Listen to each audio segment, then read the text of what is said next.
ఈ దేశ నిర్మాణం చేసినటువంటి క్రైస్తవ సమాజం, ఈ దేశ నిర్మాణం చేసినటువంటి క్రైస్తవ సమాజం కలలుగన్నటువంటి రాజ్యం స్క్రీన్ మీద మీకు కనిపిస్తూ ఉంది. 1807లో abolishment of the slavery act నీ రాజు తీసుకొచ్చాడు. జోగిని అనే వ్యవస్థను కూల్చడానికి నీ రాజు తీసుకొచ్చాడు. 1930లో ముత్తులక్ష్మిరెడ్డిని నిలబెట్టి మెడ్రాస్ లెజిస్లేటివ్ కౌన్సిల్లో ఈ దేవదాసి వ్యవస్థను నాశనం చేయటానికి దాన్ని తీసి పారేయండి అని పిల్లు పెట్టింది. నీ రాజు పంపగా వచ్చిన వ్యక్తులు ఆంధ్ర జోగిని యాక్ట్ మనం తీసుకొచ్చాం. ఇంగ్లీష్ ఎడ్యుకేషన్ ఫర్ ఎవ్రీబడి, ప్రతి ఒక్కరికి 1835 మనం తీసుకొచ్చాం. 1795 రైట్ టు ప్రాపర్టీ, అంతకుముందు ఎవరు భూములు కొనటానికి లేదు. బడుగు బలహీన వర్గాలు భూములను స్వాధీనం చేసుకునేవాళ్ళు.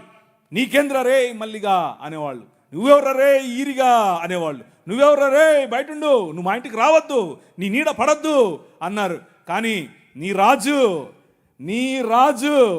నీకు అధికారం ఇచ్చాడు. భూమి కొనుక్కునే అధికారం, భూమిలో పండించుకునే అధికారం, పండించిన దాన్ని తినే అధికారం నీది.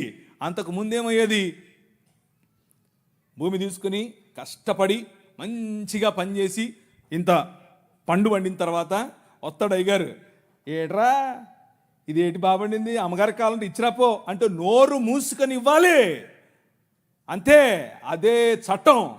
కానీ ఈరోజు అది కాదు. నువ్వు పండించింది నువ్వు తింటావు, నువ్వు పండించింది నీ పిల్లలు తింటారు, నువ్వు పండించింది ధైర్యంగా నీకోసం పెట్టుకుంటావు, పొదుపు చేసుకుంటావు. కారణం ఏమిటి? నీ రాజు, రాజులకు రాజు, ప్రభువులకు ప్రభువు, కైసర్ అగస్తస్ మరియు కైసర్ తిబేరియస్ల ప్రతినిధి అయిన పిలాతు ముందు నిలబడుకొని నా రాజ్యము నీ రాజ్యము లాంటిది కాదని చెప్పాడే ఆ రాజు. Right to property, right to education, abolishing killing children, చిన్న పిల్లలను కొనుక్కొని వెళ్ళేవాళ్ళు. రాజమండ్రి ఆయన ఒకసారి రాశారు, ఈ దాన్ని ఏమంటారు, కాటన్ గారు ఆయనకు రాసినట్టు కాటన్ గారి గురించి రాసినటువంటి ఒక పుస్తకంలో ఇలా రాసుందట. ఏంటంటే వాళ్ళ ఇంట్లో పనిచేసేటట్టు ఒక ఆయమను వచ్చి ఒక ₹1 ఇవ్వమ్మా అని అడిగింది. ఆ రోజుల్లో ₹1 ఎందుకమ్మా అంటే, నేను వెళ్ళి రాజమండ్రిలో ఒక ఆడపిల్లను కొనుక్కొచ్చుకుంటాను అంటుంది. ఏంటి కొనుక్కొచ్చుకుంటావా, ఎందుకు? అది మన పరిస్థితి ఆ రోజుల్లో. పిల్లలు నమ్ముకునేటటువంటి బతుకులు, తినటానికి లేని బతుకులు, పిల్లలు నమ్ముకునేటటువంటి బతుకుల నుండి నీ రాజు, నువ్వు అమ్మటానికి వీలు లేదు, నువ్వు చంపటానికి వీలు లేదు. నిర్మాణం కట్టాలంటే పిల్లల్ని చంపరారు, ఏదైనా రోడ్డు వేయాలంటే పిల్లల్ని చంపుతారు, రక్తం పడాలంటారు. ఇలా పిల్లలను, మన పిల్లలను చంపుతూ ఉంటే ఆపింది నీ రాజు. రైట్ టు ఎడ్యుకేషన్ 1913, నువ్వు పెళ్లి చేసుకుంటే నీ భార్య 7 రాత్రులు బ్రాహ్మణుడితో పడుకోవాలి. ఇది ఈ దేశ చట్టం. నువ్వు నల్లగా ఉన్నావట, నీకు దాన్ని ఏమంటారు బట్టతలు ఉందంట, రింగులు ఎంటుకలు ఉన్నాయంట, కాబట్టి నువ్వు దాసుడివి, దస్యుడివి, నువ్వు రాక్షసుడివి, నువ్వు మ్లేచ్ఛుడివి. కాబట్టి నీ జీవితాన్ని మార్చాలంటే, కాబట్టి నీ వంశాలు మంచిగా మారాలంటే బ్రాహ్మణుడితో నీ భార్య పడుకోవాలి. కలిగే పిల్లలు ఎలా ఉంటారు? అప్పుడు ఆర్యీకరణ జరుగుతుంది. కృణ్వంతో విశ్వమార్యం అన్నారు. అంటే అర్థం ఏంటి? ఈ ప్రపంచం మొత్తాన్ని కూడా ఆర్యీకరణ చేయాలి అన్నది వారి రాజ్య కళ.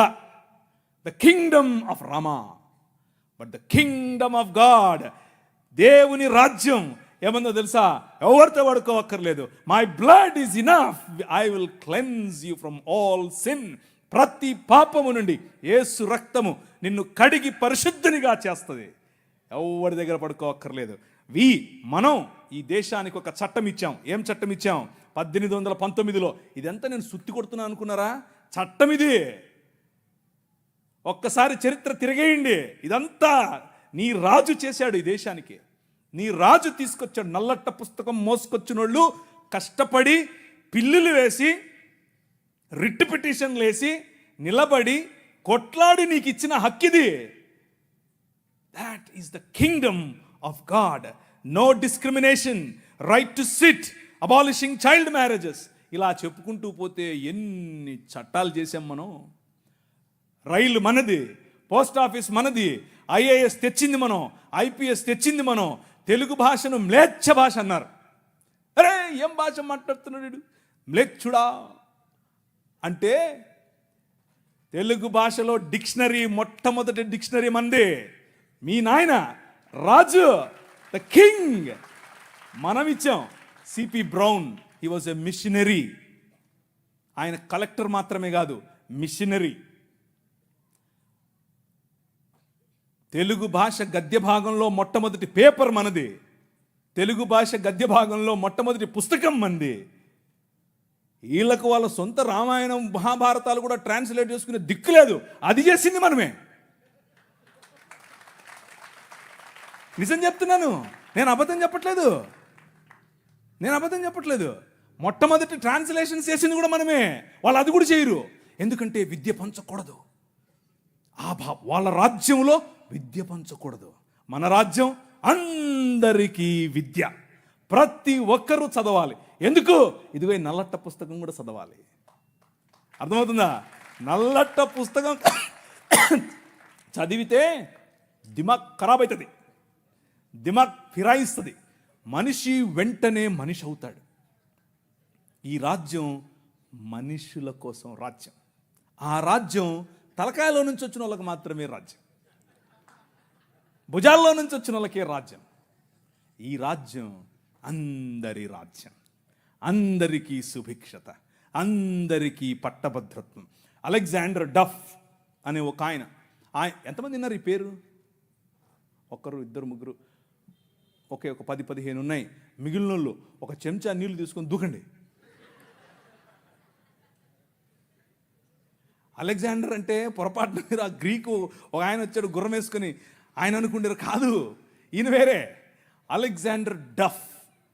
ఈయన రవి అస్తమించని బ్రిటిష్ సామ్రాజ్యం పైన ఇన్ఫ్లుయెన్స్ తీసుకొచ్చాడు. ఏం ఇన్ఫ్లుయెన్స్ తెలుసా?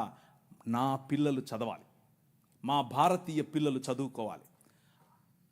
వీళ్ళు అన్నారు, ఎందుకు, మాకు అవసరం లేదు, మీ పాశ్చాత్య విద్యతో మేమేం చేస్తాం, మేము మంత్రాలు చదువుతాం. ఆయన అన్నాడు, మంత్రాలకు చింతకాయలు నైరాల్తా హై. అలెగ్జాండర్ డఫ్, నో, చదవాలి, మన పిల్లలు చదవాలి, ఆంగ్ల భాషలో చదవాలి, ప్రతి భాషలో చదవాలి, తెలుగులో చదవాలి, తమిళంలో చదవాలి, బెంగాలీ కావాలి, పుస్తకాల తర్వాత పుస్తకాలు, పుస్తకాల తర్వాత. ఈ అలెగ్జాండర్ డఫ్ యొక్క ఇన్ఫ్లుయెన్స్ కారణం చేత ఈశ్వరచంద్ర విద్యాసాగర్, అలాగే రాజా రామ్మోహన్ రాయ్ ఇలాంటి వాళ్ళు నిలబడి, ఎస్, మా పిల్లలు చదవాలి, మా పిల్లలు కూడా చదవాలి, మంత్రాలకు మేమేం చేసుకోవాలి, అవసరం లేదు, ఎల్లమ్మకు పుల్లమ్మకు పోయి మీరు చదువుకోండి అని యూనివర్సిటీస్ ఒకే సంవత్సరంలో అటువైపు మెడ్రాస్ యూనివర్సిటీ, ఇటువైపు బాంబే యూనివర్సిటీ, ఇటువైపు శ్రీరాంపూర్ యూనివర్సిటీగా ఈరోజు ఏదైతే ఉందో బైబిల్ కాలేజ్ అనుకుంటున్నారో అది ఆ రోజు కల్కట్టా యూనివర్సిటీ. 3 యూనివర్సిటీలు స్థాపించటానికి వెనకుండి పనిచేసింది ఈ అలెగ్జాండర్ డఫ్. ఈయన ప్రభావం, ఈయన ఇన్ఫ్లుయెన్స్ కారణం చేత మెకాలే అనే ఒక వ్యక్తిని ఈ దేశానికి పంపించారు. పోయి చూసి రాపో బాబు, అసలు చదువు అవసరమా లేదా. ఆయన ఇచ్చినటువంటి నివేదిక, ఎస్, అందరూ చదవాలి. ఇంతమంది కూర్చొని ఉన్నారు, బైబిల్ సంకలో పెట్టుకొని ఓ వెళ్ళిపోతున్నారు, బాగుంది. కానీ ఏడి ఒక్క అలెగ్జాండర్ డఫ్? మీ ఊరి ఎమ్మెల్యేని ఇన్ఫ్లుయెన్స్ చేసే దమ్ముందా నీ దగ్గర? మీ ఊరి ఎంపీ దగ్గర నిలబడుకొని మాకు ఇది కావాలి అని అడిగే దమ్ముందా నీ దగ్గర? అలెగ్జాండర్ డఫ్ నీకోసం కొన్ని 100 సంవత్సరాల క్రితం నీ పిల్లల కోసం ఆలోచించాడు. ఎలా కట్టాం మీ దేశాన్ని తెలుసా? దూరదృష్టి, దూరంచే యుద్ధవాసనను పసిగట్టడం. యోబు గ్రంథంలో రాసినట్టు, గుర్రమును చూచితివా, అది వాడి రౌతును తిరస్కరిస్తుంది, తలతలలాడు ఈటెలను మెలమెలలాడు ఆ బల్లెములను చూసినప్పుడు రా రా అని ఉద్దండ కోపముతో మిడతల వలె గంతులేసి ముందుకెళ్తుంది. యుద్ధం అంటే దానికి అంత ఇష్టం. ఏది, ఎక్కడున్నారు అలెగ్జాండర్ డఫ్లు? రైజ్ అప్, ఇంతవరకు పాట పాడారు, లే నిలబడు, లే నిలబడు. ఎప్పుడు నిలబడతావు ఇంక నువ్వు? నీ చరిత్ర. డాక్టర్ బాబాసాహెబ్ భీమ్రావ్ అంబేద్కర్ గారి మాట అన్నారు. ఆయన కూడా ఒక చోట నేర్చుకున్నదే, మనమే నేర్పాం. The king of this world నేర్పాడు. ఏమన్నారు తెలుసా? చరిత్ర, నీ చరిత్ర తెలుసుకోకపోతే నువ్వు చరిత్రలో లేకుండా పోతావు. ఇది నీ చరిత్ర. ఇది నువ్వు ఈ దేశానికి, ఈ దేశ నిర్మాణంలో నువ్వు సాధించినటువంటి చరిత్ర. డారా యాక్ట్ 1879. డారా అంటే డెక్కన్ అగ్రికల్చరల్ రిఫార్మ్స్ యాక్ట్ దాని పేరు. ఆ రోజుల్లో స్వరాజ్యం లోకమానుడు ఉన్నాడు కదా ఆయన అన్నాడు, ఏమన్నాడు, ఆయన ఎందుకు అంతటానికి, ఎవరికి? పేదలు, బడుగు, బలహీన వర్గాలు వెళ్ళి దాన్ని ఏమంటారు, దున్నుకుంటామయ్యా అంటే, సరే దా. అదేదో ఆ రోజుల్లో సినిమా వచ్చింది, సబ్బు పౌడరు చూపించి వాళ్ళ దగ్గర భూములు తీసుకునేవాడు. ఆ టైప్ ఇడు. అలా చేస్తూ ఉంటే క్రైస్తవ మిషనరీలు అప్పుడున్నటువంటి డెక్కన్ ప్రాంతానికి రాజు అయినటువంటి హైదరాబాద్ హయాంలో వాళ్ళ దగ్గరికి వెళ్ళి ఇన్ఫ్లుయెన్స్ చేసి, నో అలా కాదు, అలా ఉండడానికి వీల్లేదు, దే ఆర్ పెసెంట్స్, వాళ్ళకి అంతంత వడ్డీకి రుణాలు ఇస్తే వాళ్ళు ఎట్లా కడతారు, వాళ్ళు ఎలాగూ కట్టలేరు. కాబట్టి డబ్బులేమో ఇచ్చేసి వాళ్ళు కట్టలేని పక్షంలో వాళ్ళ భూములు తీసుకోవటం ఏంటిది? This is not righteousness, this is not right. అది న్యాయం కాదు. ఆయన భుజముల మీద రాజ్యభారముండును. ఆయన భుజములు ఎక్కడ? ఫ్రిడ్జ్లో పెట్టొచ్చుంటాడా? నువ్వే. This is his body. ఇది ఆయన శరీరం, ఆయన భుజములు ఇక్కడే ఉన్నాయి. ఆ రోజు వాళ్ళు గుర్తించారు, అది నా బాధ్యత అని గుర్తించి వాళ్ళకి 25 పైసల కంటే ఎక్కువ వడ్డీకి రుణం ఇవ్వటానికి వీల్లేదు అని యాక్ట్ చేశారు. ఈ రోజు కూడా అది అలాగే అమల్లో ఉంది. That is your king. నీ రాజు అది. ఈ దేశాన్ని అలా నిర్మించాడు. శామ్ అగింబాటమ్ అనే ఒక ఆయన గ్రీన్ రెవల్యూషన్ ఈ దేశానికి తీసుకొచ్చాడు. ఓ ఆవులు, మేము దాన్ని నిమురుతాం, మేము దాన్ని పూస్తాం, మేము దాన్ని కడుగుతాం అనేవాళ్ళు. కొంతమంది సిమ్ కార్డు బాబాలు ఉన్నారు, ఈ మాటలే అంటుంటారు. వాళ్ళకి చేతకాల ఎట్లా ఆవులు పెంచాలి, ఎట్లా డైరీ ఫామ్ తీసుకురావాలి, ఎట్లా అగ్రికల్చర్ చేయాలి, మేము నిమురుతూ ఉంటాం, మాకు అదే కావాలన్నారు. కానీ ఏం చేయాల, చూస్తూ ఉన్నారు ఊరికే. కానీ శామ్ అగింబాటమ్ చూశాడు, ఊరికి నిమర్లా పనిచేసాడు. ఎందుకో తెలుసా? యువర్ కింగ్, నీ రాజు భావజాలం వేరు. ఊరికే దాన్ని పట్టుకోనేది కాదు ఆయన రాజ్యం. దాని ద్వారా అనేకులకు ఉపాధి, దాని ద్వారా అనేక కుటుంబాలు బాగుపడాలి, అనేక కుటుంబాలు నూతనపరచబడాలి. ఆయన 21వ అధ్యాయం ప్రకటన గ్రంథం 3, 4, 5 వచనాల్లో సింహాసనాసీనుడైన వాడు ఈ విధముగా సెలవిచ్చుచున్నాడు, ఇదిగో నేను సమస్తమును నూతనపరచుచున్నాను, క్రొత్త ఆకాశము క్రొత్త భూమిగా తయారు చేసేటటువంటి అగ్నిలో పుటము వేసి బయటకు తీసినట్లుగా ఈ ప్రపంచాన్ని పునరుత్థానము చెందించే పనిలో నన్ను వాడుకుంటున్నాడు. That is your king. ఆ రాజు వచ్చాడు, ఆ రాజు పని మొదలెట్టాడు. ఎలా మొదలెట్టాడు? ప్రతి సమాజాన్ని పట్టుకోవటం ద్వారా, ప్రతి ప్రభుత్వాన్ని ప్రభావితం చేయటం ద్వారా. ఆనాడు నిమ్రోదు సమయం మొదలుకొని ఈనాడు నరేంద్ర మోదీ గారి ప్రభుత్వం వరకు హీ ఈజ్ ద కింగ్. ఆయనే నడుపుతున్నాడు, ఆయనే చేస్తున్నాడు. మన జీవితాలను మరింత ప్రభావవంతమైనదిగా చేయటానికి ఈరోజు భారతదేశం అన్ని దేశాల కంటే రిలీజియస్ మైనారిటీస్ పైన ఒత్తిడి తీసుకొని రావటంలో, వారిని హింసించడంలో ప్రపంచంలో ర్యాంక్ నంబర్ 1 మనం. నంబర్ 1 ర్యాంక్ మొన్నే వచ్చింది. రిలీజియస్ మైనారిటీస్ అంటే మనలను హింసించటంలో భారతదేశం నంబర్ 1. పాకిస్తాన్ కాదు, ఆఫ్ఘనిస్తాన్ కాదు, సోమాలియా కాదు, ఎవరు కాదు, భారతదేశమే. చచ్చిపోయిన వాళ్ళను కూడా గుంత తవ్వి బయటకు తీస్తున్నారు ఛత్తీస్గఢ్లో. ఎందుకు చేస్తున్నారో తెలుసా? ఇదంతా భయం. ఏంటా భయం? వీళ్ళందరినీ మనుషులు చేస్తున్నారు, వీళ్ళందరూ సమానం అంటున్నారు. మనుష్యత్వం, మతం మనుష్యత్వం ఎదుట నిలబడలేదు. భయం దానికి. మతానికి నిజమైన మనిషిని చూస్తే భయం. నిజమైన మనుష్యులను తయారు చేసేటటువంటి దేవుని రాజ్యం, నిజమైన మనుష్యత్వాన్ని ఈ ప్రపంచంలో వెలుగుగా ప్రకాశింపచేయటానికి పిలువబడినటువంటి దేవుని రాజ్యం. ఆ రాజ్యం నిలబడాలి, ఆ రాజ్యం పోరాడాలి, ఆ రాజ్యం భయంకరమైనటువంటి ఈ ఒడుదుడుకులలో కూడా నిలబడాలి. అలా నిలబడటానికి మీరు మీ సమాజం, మీ సంఘం పాటు పడాలి. అలా పాటు పడతారని నేను విశ్వసిస్తున్నాను కూడా. ఇకపోతే కొద్ది నిమిషాలు ఒక కంపారిజన్ అనేది ఈ 3 రాజ్యాలకు, ఒకవైపు ముహమ్మద్ గారు నిర్మించిన రాజ్యం, ఒకవైపు సనాతనంగా ఉన్నటువంటి రాజ్యం, ఇంకొక వైపు క్రీస్తు నిర్మిస్తున్న దేవుని రాజ్యం. ఈ 3 రాజ్యాలలో ఉన్నటువంటి కొన్ని విషయాలు, ఎక్కువ చెప్పను, మిగిలిన రాజ్యాలకు ఈ రాజ్యానికి ఉన్నటువంటి తేడా మీ స్క్రీన్ పైన చూస్తున్నట్లుగా, ఆ రాజ్యం ఏ చేతి సహాయం లేకుండా తీయబడినటువంటి రాయి ఇంతింతై మహాపర్వతమై ప్రపంచములో ఉన్న శక్తులను, అంధకార సంబంధమైన దురాత్మ సమూహముల నుండి మనం విడిపించటానికి కొలస్సీలకు రాసిన పత్రిక 1వ అధ్యాయం 18 నుంచి చదువుతూ వెళితే వచ్చే సారాంశం ఇదే. ఆ ప్రభువు భయంకరమైనటువంటి వైలెన్స్కు ప్రతీకగా ఉన్నటువంటి సిలువను హీ ఫ్లిప్డ్ ఇట్. దాని మీద కాలు వేసుకుని కూర్చుని మరణం. అందరూ అనుకున్నారు 3 మేకులు పీక్కోలేడు.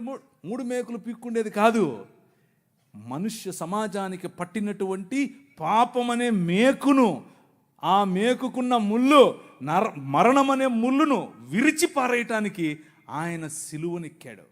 సిలువనెక్కి ప్రపంచాన్ని మార్చటానికి, ప్రపంచములో దేవుని రాజ్య సువార్త ప్రకటించటానికి, ప్రపంచములో the presence of his countenance, దేవుని సన్నిధి మన మధ్యకు తీసుకుని రావటానికి, ఇమ్మానుయేల్ అనేటటువంటి ఎక్స్పీరియన్స్ మనకి ఇవ్వటానికి, ఆయనే స్వయంగా పగటిలో మేఘస్తంభముగా, రాత్రిలో అగ్నిస్తంభముగా, నీళ్ళిచ్చు బండగా ఎలా అయితే ప్రపంచములో ప్రతి సమయములోనూ తన ప్రమేయాన్ని మనుష్యుల మధ్యలో చూపిస్తూ వచ్చాడో, పురాతన కాలము మొదలుకొని శాశ్వత కాలము, ఇప్పుడు భారతదేశంలో, ఇప్పుడు మిగిలిన దేశాల్లో, ఇప్పుడు అమెరికాస్, ఇప్పుడు ద హోల్ వరల్డ్ లో తన ప్రమేయాన్ని చూపిస్తున్నాడు. ఆయన ప్రెజెన్స్, ఆయన ఆలోచనలు చూపిస్తూ ఉన్నటువంటి ఈ దేవుడు మనకివ్వబడినటువంటి పిలుపు ఏమిటి అనంటే ద కాల్ ఆఫ్ అస్. మనకివ్వబడినటువంటి పిలుపు ఏమిటి అనంటే యాక్ట్. మనం న్యాయమును జరిగించాలి, కనికరమును ప్రేమించాలి, అలాగే దీన మనస్సు కలిగి జీవించాలి. ఇదే మనకు పిలుపు. నువ్వు బలులు ఇస్తావా, నువ్వు నీ కొడుకునిస్తావా, నువ్వు నూనె నువ్వు గొర్రెలు అని మతం చెప్తూ ఉంటే, మనుష్యుడా అది కాదు నేను అడిగింది. 3 ఏమడిగాను? న్యాయమును జరిగించుటయు, కనికరమును ప్రేమించు, మీకా గ్రంథం నుంచి చెప్తున్నాను, కనికరమును ప్రేమించుటయు, దీన మనస్సు కలిగి నీ దేవుడైన యెహోవా ఎదుట జీవించుటయు. ఇంతే కదా నేను అడుగుతోంది. That is my Kingdom. నా రాజ్యం అదే. ఆ రాజ్యం నీవు స్థాపించాలి. ఆ రాజ్య స్థాపనలో నువ్వు నేను కలిసి పనిచేయాలి. ఈ రాజ్యంలో చిన్నపిల్లలు, ఆడపిల్లల పట్ల మన వైఖరి ఏమిటి అనంటే, ప్రభు అన్నాడు, నీ కనుదృష్టి తప్పుగా ఒక స్త్రీ మీద పడితే కూడా నువ్వు పాపం చేసినట్లే అని అన్నాడు. కానీ ఈ రాజ్యం, ముహమ్మద్ గారు నిర్మించినటువంటి రాజ్యం, ఆ రాజ్యంలో స్క్రీన్ మీద మీకు కనిపిస్తున్నట్లుగా 9 ఏళ్ల బాలికతో 6 ఏళ్ల వయసులో ఆమెను పెళ్లి చేసుకుని 9 ఏళ్ల వయసులో ఆమెతో శయనించినటువంటి రాజ్యం. అలాంటి రాజ్య నిర్మాణం ముహమ్మద్ గారు చేశారు. అది ఎక్కడుంది? సహీహ్ బుఖారీ వాల్యూమ్ నెంబర్ 7 హదీస్ సంఖ్య 51, 58. 4 పెళ్లి చేసుకోను చాలే అని అల్లా చెప్పాడంట ఆయనకి. అది కాదని ఒకేసారి ఆయన 9 మందిని చేసుకున్నాడు పెళ్లి. ఇది ఎక్కడుంది? సహీహ్ బుఖారీ పేజీ నంబర్ 195 హదీస్ సంఖ్య 268, 284. ఇవన్నీ నేను దాన్ని ఏమంటారు, నాకేం ప్రాబ్లం లేదు, లైవ్ వెళ్ళినా ప్రాబ్లం లేదు, ఎక్కడికి వెళ్ళినా ప్రాబ్లం లేదు, నేను పబ్లిక్గా చెప్పాను అందరి ముందు. కానీ మీకు కొంచెం జుగుప్సాకరంగా ఉండొచ్చు మొదటిసారి ఒకవేళ వింటూ ఉంటే. కానీ ఎందుకు ఇది చెప్తున్నాను అనంటే, నీ రాజును తెలుపని తెలియాలంటే పక్కన నలుపు ఉండాలి. అర్థమవుతుందా? మీకు మీ రాజు విలువ తెలియట్లా, ఇంకా మీ రాజు కట్టే రాజ్యం విలువ తెలియట్లా. ఇది చూస్తే తెలుస్తుంది. ఒకరోజు తను పెంచుకున్న కుమారుడి భార్య, ఆవిడ బట్టలు మార్చుకుంటోంది. అల్లా గారు ఒక గాలి పంపారట. ఆ గాలి పంపగానే తెర చిరిగెను, లేదా తెర పైకి లేచెను. తెర పైకి లేస్తే నువ్వు నేనేం చేస్తాం? కళ్ళు మూసుకొని పక్క వస్తాం. అలా రావాలి. మన ప్రభు అది నేర్పాడు. ఆయన అన్నాడు, అబ్బా దేవుడు ఎంత అందం సృష్టించాడు అని చెప్పి బయటికి వెళ్ళి వెళ్ళిపోతున్నాడు. ఈమె పాపం ఉదరాభద్ర మా మామగారు వెళ్ళిపోతున్నారని చెప్పి మంచిగా బట్టలు వేసుకుని వెళ్తూ వాళ్ళ కొడుకు వచ్చాడు. ఏమైంది, మా నాన్న వెళ్ళిపోతున్నాడు, ఏమైంది ఏమో నాకు తెలియదు, అడుగు. ఆయన వెళ్ళి, నాన్నగారు ఏమైంది అని అంటే, ఏం లేదురా, నీ భార్య బాగుంది, నువ్వు వదిలేసి నేను చేసుకుంటా అన్నాడు.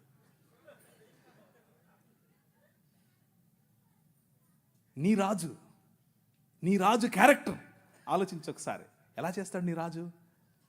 చంటి బిడ్డలతోనూ చంటి బిడ్డల స్తుతుల మీద ఆసీనుడు అవుతాడు. నీ మామ మానాచ్ఛాదమును నువ్వు తీయకూడదు, నీ కోడలి మానాచ్ఛాదమును నువ్వు తీయకూడదు. దేవుని వాక్యం స్పష్టంగా చెప్తుంది. వీరు నిర్మించే రాజ్యానికి, నీ రాజు నిర్మించే రాజ్యానికి ఉన్న తేడా అది. ఇవన్నీ చూపించి సనాతనం నుంచి ఉన్నోళ్ళు చూశారా మా దగ్గర ఇలాంటివి ఇలాంటి చెప్తుంటారు. ఓ మాకు తెలియదులే అని. అది కూడా చూద్దాం అన్నాను ఒకరోజు నేను. మొన్న ఒక ఆమె వచ్చింది, తెల్ల జుట్టేసుకుని, ఆమె అంతా అదే ఆస్ట్రేలియన్ లాగా ఉంది. నేను ఆమె ఆస్ట్రేలియన్ అనుకున్నాను.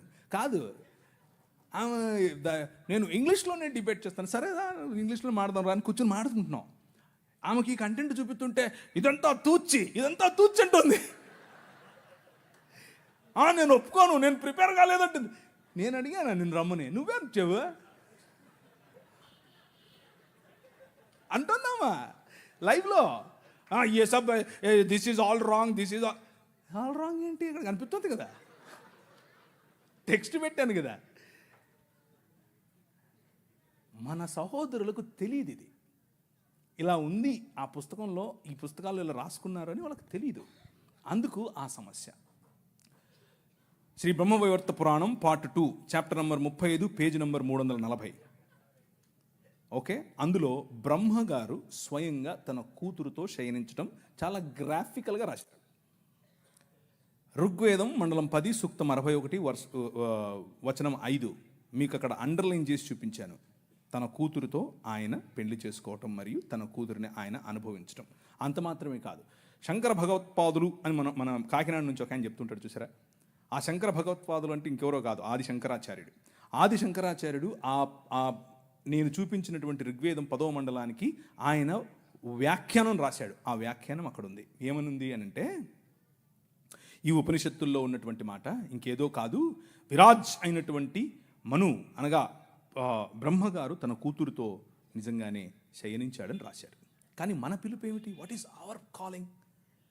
మన పిలుపు ఏమిటి అని అంటే, డిస్క్రిమినేటింగ్ ఉమెన్ జరగకూడదు, డిస్క్రిమినేటింగ్ మెన్ జరగకూడదు, రిలేషన్షిప్స్లో ప్యూరిటీ ఉండాలి, ఎదుటివాడి భార్యను నువ్వు దొంగిలించకూడదు, ఎదుటివాడి భార్య పైన నువ్వు ఆశ పెట్టుకోకూడదు. Very plain clear. అలాగని చెప్పి మన బైబిల్ గ్రంథంలో ఉన్నవారు అలాంటివి చేయలేదా? చేశారు. దేవుడు ఏం చేశాడు? మూతి పళ్ళు రాలగొట్టాడు. ఇక్కడ దేవుళ్ళే చేస్తున్నారు. అదే ప్రాబ్లం. అదే ఆయన నిర్మించే రాజ్యంలో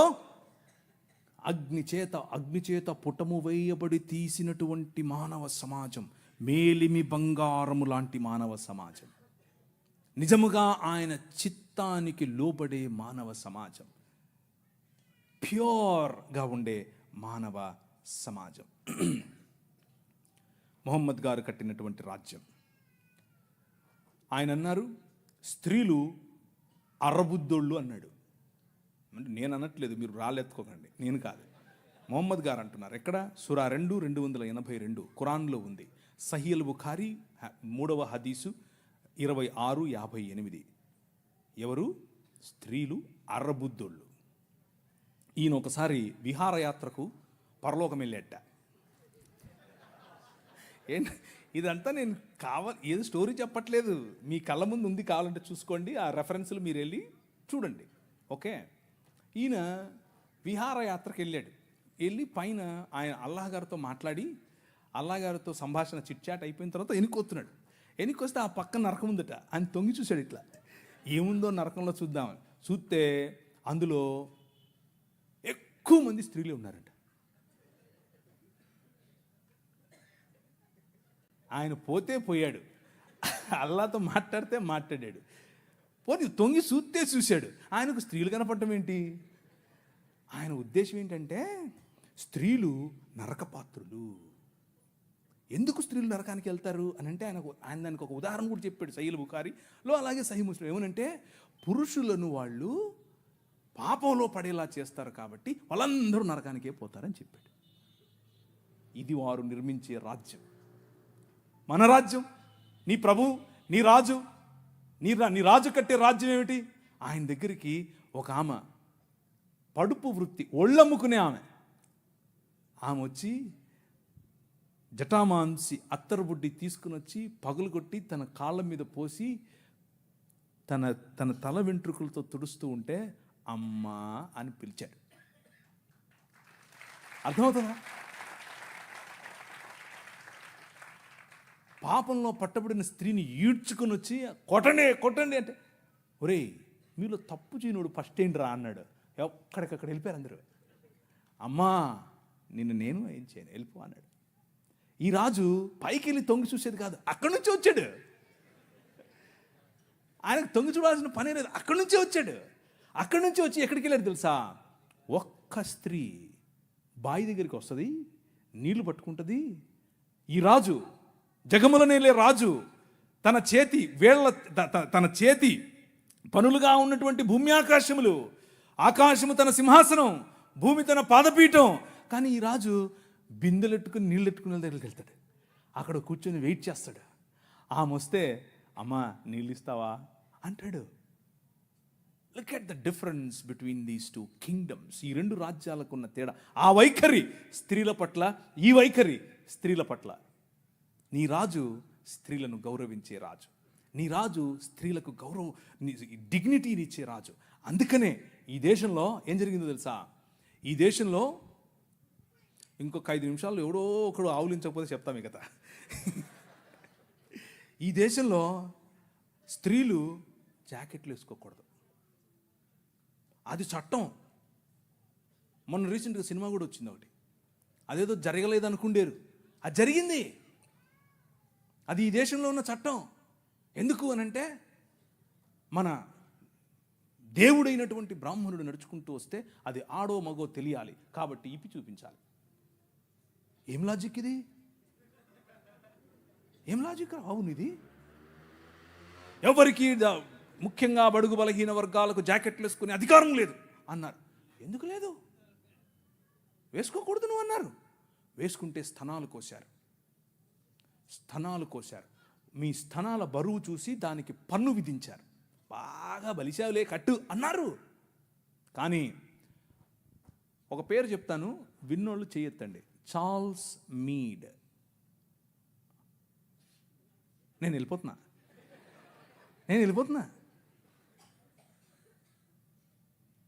మీరందరూ జాకెట్లు వేసుకోవడానికి కారణం ఆయనే. నేను అబద్ధం చెప్పట్లేదు, నిజం చెప్తున్నాను. చట్టం చేశాడు. అక్కడ లండన్ హౌస్ ఆఫ్ కామన్స్లోకి వెళ్ళి కొట్లాడాడు. నా భారతీయ స్త్రీలకు గౌరవం కావాలి. తెల్లోడే బయట నుంచి వచ్చాడు. అందుకనే వాళ్ళను గర్వంగా మా తల్లిదండ్రులు అనేది, నేను ఊరికి అన్ను గర్వంగా అనేది. ఎందుకు తెలుసా? మీరు బట్టలు వేసుకోకుండా మమ్మల్ని అనగదొరికితే వాళ్ళు మాకు జాకెట్లు పంచారు. మీరు అన్నం పెట్టండి అయ్యా అనంటే ప్యాడ్ ఇచ్చారు, చచ్చిపోయిన గొడ్డిచ్చారు. వాళ్ళు పనికి భృతి ఇచ్చారు భారతదేశాన్ని నిర్మించటానికి. Charles Mead, church mission society and London mission society, వీరిద్దరి తరఫున కేరళ ప్రాంతంలో నిలబడి ఆయన ఇల్లు, ఆయన బంగ్లాను అలా కాల్చేశారు 3 సార్లు. అయినా కానీ వెనక్కి తగ్గేదిలా. స్త్రీలకు జాకెట్లు. వారిని చూసి నాడార్ సమాజంలో ఉన్న స్త్రీలందరూ జాకెట్లు వేసుకోవడం మొదలు పెడితే, అమ్మా నీకు అంత కొవ్వటే అని పట్టుకుని రోడ్లో వాళ్ళ స్తనాలు కోసి ఊరేగించారు. అయినా కానీ ఆయన అన్నాడు, దేవుని రాజ్యం, దేవుని శక్తి మీ మీద ఉంది, భయపడద్దు, మళ్ళీ కుట్టిస్తానన్నాడు. మళ్ళీ వాళ్ళకి జాకెట్లు వేసాడు. వాళ్ళని చూసి ఈడవ సమాజం వాళ్ళు జాకెట్లు వేసుకోవడం మొదలుపెట్టారు. కేరళ మొత్తంలో విప్లవం. ఏం విప్లవం? జాకెట్ల విప్లవం. జాకెట్ల విప్లవం ఏంటండి బాబు? అవును, అవును. గాస్పెల్, దేవుని రాజ్య సువార్త అని అంటే నువ్వు చచ్చిపోతే పరలోకం పోతావా, నరకం పోతావా, ఈనేసొస్తావా, కూలిపోతావా, ఇక్కడ వరకే కాదు. నీ రాజ్యము వచ్చునుగాక. ఇక్కడ ఇప్పుడు ఈరోజు నువ్వు బ్రతికుండగా దేవుని చిత్తము నీ మధ్య నెరవేరాలి. మా అనుదిన ఆహారము మాకు దయచేయి.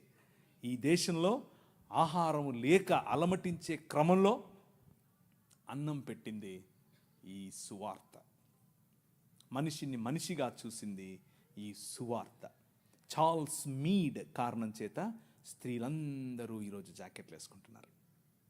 అంత మాత్రమే కాదు, జాకెట్లు వేసుకుంటూ ఉంటే ఇప్పుడు వచ్చి మనకు శుద్ధనీతులు చెప్తున్నారు. మీరు పాశ్చాత్య డ్రెస్సులు వేసుకోవాకండి.